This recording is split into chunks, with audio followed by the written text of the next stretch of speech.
ত্রয়োদশ জাতীয় সংসদ নির্বাচনে বিজয়ী হওয়ার একদিন পর রাজধানীর একটি হোটেলে সংবাদ সম্মেলনের আয়োজন করে বাংলাদেশ জাতীয়তাবাদী দল বিএনপি। বাংলাদেশের নতুন সূর্য উদিত হয়েছে, সেই সূর্যের আলোয় সবাই আলোকিত হয়ে আমরা সত্যিকার অর্থে একটা শান্তির বাংলাদেশ গড়ে তুলি সবাই মিলে।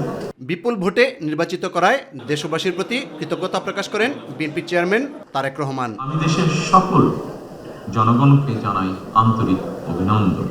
আপনাদের স্বতঃস্ফূর্ত অংশগ্রহণের দিয়ে দশকেরও বেশি সময় পর দেশে পুনরায় জনগণের সরাসরি ভোটে জনগণের কাছে জবাবদিহিমূলক সংসদ এবং সরকার প্রতিষ্ঠিত হতে যাচ্ছে। সংবাদ সম্মেলনে বিএনপির সাবেক চেয়ারপারসন বেগম খালেদা জিয়ার অনুপস্থিতির কথাও স্মরণ করেন তিনি।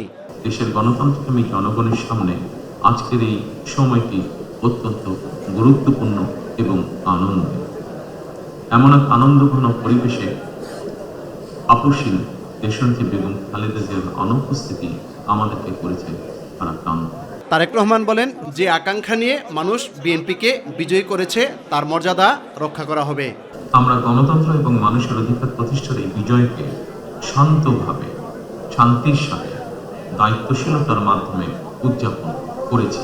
নির্বাচনত বাংলাদেশে যাতে কোথাও কোনো অপ্রীতিকর ঘটনা না ঘটে, এই জন্য শত উস্কানির মুখেও আমি সারা বাংলাদেশে বিএনপির সর্বস্তরের নেতাকর্মীদের শান্ত এবং সতর্ক থাকার আহ্বান জানাচ্ছি। কোনো অপশক্তি যাতে পরিস্থিতির সুযোগ নিয়ে কোনো অপ্রীতিকর ঘটনা ঘটানোর সুযোগ নিতে না পারে,